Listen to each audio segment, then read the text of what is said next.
किया गया, आखिरी इसका मकसद क्या था? हाँ, आज 12 तारीख जुलाई की यहाँ पर एक प्रोग्राम लिया गया पिपलगा बसवंत के अंदर नासिक में। छप्परबंद मुस्लिम शाह फ़कीर समाज सुधारक मंडल, ये मंडल बहुत पुराना है, इमाम शाह बाबा जी के टाइम से है। और आज हमने यहाँ पर पद ग्रहण का एक प्रोग्राम लिया संगठन के जानिब से। यहाँ पर हमने कार्याध्यक्ष महाराष्ट्र राज्य इनूस शाह साहब को दिया, महाराष्ट्र राज्य उपाध्यक्ष जाकिर हाजी साहब को दिया, और जिले के कुछ पद दिए, कुछ तालुके के दिए, औरंगाबाद वालों को पद दिए, अकोले वालों का एक पद दिए। इस तरह से सारे पद का पद ग्रहण यहाँ पर 13 से 14 पद ग्रहण हुए। संगठन का यहाँ पर विस्तार हुआ और उम्मीद है कि ये पदाधिकारी की जानिब से जो इतने काम करेंगे, ये समाज के लिए, फ़कीर बरादरी के लिए सरकार दरबार, शासन दरबार में ये पाठ पुरावा करेंगे और ये संगठन के हाथ को मजबूत करेंगे। यही मैं बोलना चाहता हूँ आपसे। आज के इस दौर में छप्परबंद दाखिले हासिल करने के लिए लोगों को काफ़ी परेशानी हो रही है, तो इसके लिए आपके क्या मंसूबे हैं? जी हाँ, सरकार की तरफ से छप्परबंद जाति के दाखिले देने के लिए इसलिए परेशानी हो रही है कि सरकार ने 2011 का जो परिपत्रक था वो रद्द किया। वो रद्द उसके गलतफहमी की वजह से हुआ। वो भी हम उसका प्रस्ताव, उसके पाठ पुरावा हमारे संगठन के सारे लोगों की तरफ से सरकार में करने वाले हैं। सरकार को ये बताने वाले हैं कि हाई कोर्ट ने दो रिट पिटिशन क्रमांक 2802 जो है उसमें हाई कोर्ट ने क्या कहा और सरकार ने क्या किया। लेकिन छप्परबंद की सहूलत सरकार के अधिकारी जो बता रहे हैं वो रद्द नहीं हुई है। हाई कोर्ट का निकाल आज भी हमारे पास मौजूद है, और जो उससे पहले के 2009, 2006, 2007 ये सारी परिपत्र के जो है ये साबित करती है कि छप्परबंद की सारी सहूलतें विमुक्त जाति के नाम से चालू है और रहेगी। दिक्कतें जो आ रही है, जैसा कुछ अधिकारी 61 का पुरावा छप्परबंद के नाम से मांगा जाता। अरे भाइयों, अधिकारी लोगों, ये आपको मालूम होना चाहिए कि 1961 के हिसाब से अगर वो छप्परबंद का नाम वहाँ मौजूद था तो इमाम शाह बाबा जी ने हमने संगठन के प्लेटफॉर्म से माध्यम से 2094 का निकाल ला कर दिया। वो क्या है आप उसको पढ़िए, उसको समझिए। उसके बाद के जो परिपत्र है 11/11/91 का जो बाबा जी को परिपत्र दिया गया आदेश, वो क्या है, ये अधिकारी को समझाना है। इंशाअल्लाह ये सारी किरकुल बातें हैं, ये कामयाब होंगे। मुझे उम्मीद है कि हमारे संगठन के पदाधिकारी इस तरह से ट्रेन होंगे कि वो अधिकारियों को बराबर इसका समझाएंगे। हाजी फारूक शाह साहब आमदार, ये बेहतरीन एक्टिवेशन है इनका, इन्होंने अपने काम को बहुत अच्छे से आगे पहुंचाया। हमने भी इनको सपोर्ट किया और मेरी ये गुजारिश है शाह बिरादरी के लोगों से, अलग अलग प्लेटफॉर्म लोगों से, अगर वो सही में बिरादरी का मागासर के लेवल से काम करते हैं तो अपने प्लेटफॉर्म किससे काम करें, लेकिन कायदेसर कुछ भी बात रही बिला झिझक वो हमसे रब्ता कर हमसे मालूमात लेकर आगे सही तरीके से इस काम को आगे बढ़ाए, ताकि सरकार में अधिकारियों को इस तरह का गलतफहमी का शिकार ना होने दे कि वो लोगों को तकलीफ दे। बराबर लोगों को जो तकलीफ दे रहे, ये इसी कुछ पॉइंट की वजह से है। हम ये सब पाठ पुरावा सरकार में करने वाले हैं और ये सारी दुश्वारी हम दूर करने वाले हैं। अभी जिन पदाधिकारियों को नियुक्त किया गया उनसे आप क्या उम्मीद करें? बस यही कि सब वो गरीब से गरीब लोगों तक के, घर के हर लोगों तक के पहुँचे। उनको सामाजिक सर्वे करना है, उनको लोगों को समझाना है कि मागास वर्गीय संगठन क्या चीज़ है, मागास वर्गीय में हम लोगों को आने के बाद हमारी क्या क्या मामलात है, हमको इतनी सहूलत क्यों है और सरकार से हमें क्या लेना है, हमको सरकार से। लेकिन ये काम करते हुए मैं लोगों से भी आह्वान करूँगा, पदाधिकारी तो ये काम करेंगे, लेकिन लोगों से भी आह्वान करूँगा कि वो हमारे पदाधिकारियों के साथ में भी इज्जत से पेश आए, उनके साथ में अच्छा सलूक करें। वो आप अगर अच्छा सलूक करेंगे तो पदाधिकारी लोग अपना काम संभाल कर संगठन का काम बखूबी बहुत अच्छे से अंजाम देंगे। मैं ये पदाधिकारी से गुजारिश भी करूँगा। संगठन में जो कुछ लोग जो अलग चलना चाहते हैं या जो भी इंतशार है उसको आप किस तरीके से? नहीं, ऐसा रहता है कि समाज में हर 5 वोट अपने तरीके अल्लाह ने बनाए नहीं, ऊपर वाले ने, तो समाज में भी यही मामला रहता है कि किसके ख्यालात नहीं मिलते। मराठी में कि विचारधारा अगर नहीं मिली, लेकिन हमारे जो जहन है वो मिलना चाहिए। विचारधारा हर एक की अलग हो सकती है, होना भी चाहिए, हम उसमें इख्तिलाफ नहीं है हमारा, लेकिन अगर गलत विचारधारा से समाज को नुकसान पहुंचाते हैं, नुकसान होता है, तो वो सबसे बड़ा गलत इंसान होता है, वो समाज का दुश्मन होता है। तो विचारधारा इसी रखो जो समाज को नुकसान ना पहुंचाए।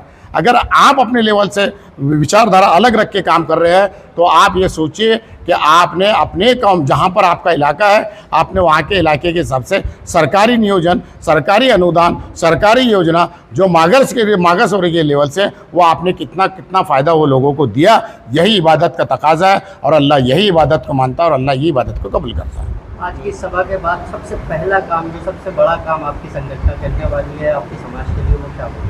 हाँ, जो सरकार ने 2011 का GR रद्द किया, जिसकी डिस्प्यूट हो रही है, वो सबसे बड़ा काम है। वो हम अंजाम देने वाले हैं। सरकार को इसके बारे में हम जागरूक करने वाले हैं और हम ये बताने वाले हैं कि 2011 का जीआर जो रद्द हुआ, एक तो उसको बहाल करें या फिर हाउस के अंदर उसको विषय को लेकर हमारे लिए जो सारी जो हमने जो प्रूफ दिए, जो 94 का निकाल है, जो इससे पहले के परिपत्रक है, ये सब सरकार ने मान्यता करी, इसीलिए ये सारी चीज़ें हैं। तो सरकार ने वो सारी चीज़ें विचारधारा में लाना चाहिए।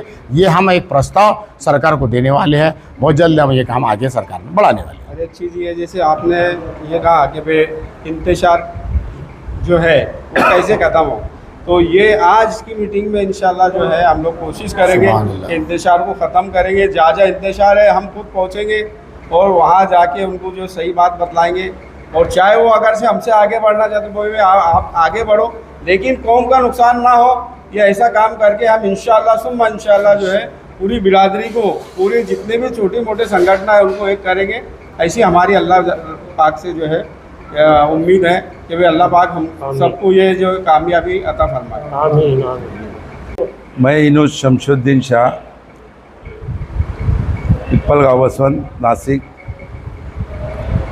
और मेरे को जो पद मिला है महाराष्ट्र कार्य अध्यक्ष जो अजमल शाह के कार्यकारिणी के अंदर, और मेरे साथ में हाजी जाकिर साहब, ये हम दोनों ने मिलके जो पद भार लिए है, इंशाअल्लाह गौर गरीबों के हित के अंदर हम काम करेंगे और घर से घर नज़दीक जाकर हर जगह से हम उसको अच्छे से अच्छा काम करने की कोशिश करेंगे।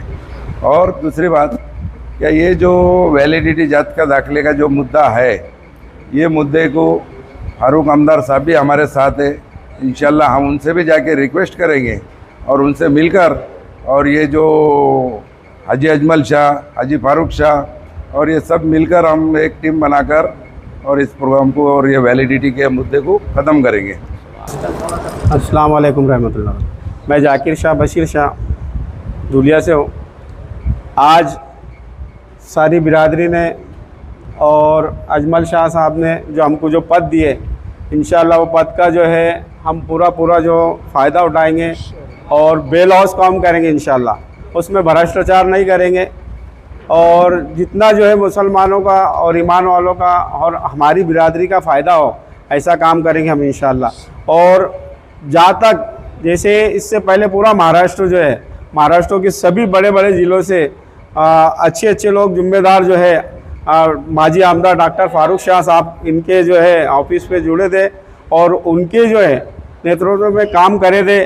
और ऐसा लोगों ने सबने करे थे कि एक प्लेटफॉर्म पे आकर जो है जैसे आमदार साहब कहेंगे वैसा काम हम करेंगे, ऐसा सबने कहा था। तो हम भी एक आज जो है इस मजमे में, इस मीटिंग में आज ये आयत करते हैं इंशाल्लाह, जो जैसे महाराष्ट्र के जिम्मेदारों ने फारूक शाह साहब को, आमदार साहब को जो बात कही थी, वैसा हम भी है उनके इंशाल्लाह उनसे रिक्वेस्ट करेंगे, उनसे आजीजी करके उनको बोलेंगे कि भाई हम आपके साथ में है, जहाँ आपको ज़रूरत है हमारी तो हम आपके साथ में रहेंगे, हमको जहाँ ज़रूरत है आपकी तो आप हमारे साथ में रहें। वालेकुम रहमतुल्लाह। तो आज अल्लाह ने जो इतना बड़ा पद जो है उसकी कुदरत से हमको दिया है। महाराष्ट्र का जो नायब सदर का उपाध्यक्ष का जो है, महाराष्ट्र उपाध्यक्ष का मुस्लिम शाह प्रबंध समिति और मंडल का जो है पद मिला है। तो इंशाल्लाह ये पद का जो है हम लोग जो है पूरा जो है ईमानदारी से फ़ायदा उठाएंगे और सही जो है इसको सही राह पे लेके जाएंगे। और अल्लाह की जात से उम्मीद है कि हम लोग को ये पद का जो है कोई गैर वापर नहीं करेंगे और भ्रष्टाचार नहीं करेंगे। और इंशाल्लाह पूरी कोशिश करेंगे कि हम लोग हर जो है जगह पर जाकर जो है लोगों को बेदार करेंगे और हमारे जो मसाइल, हमारे जो काम अटके है, जो बहुत पहले से हमारे बुज़ुर्गों ने जो है इसके लिए जद्दोजहद करे और मुसीबतें उठाए, परेशानी को झेला। तो जो भी काम है 2011 का और जो ये वेलेट के काम अटके है, इंशाअल्लाह हम उसको पूरी तरह के पूरा करेंगे। अल्लाह की जात से उम्मीद है।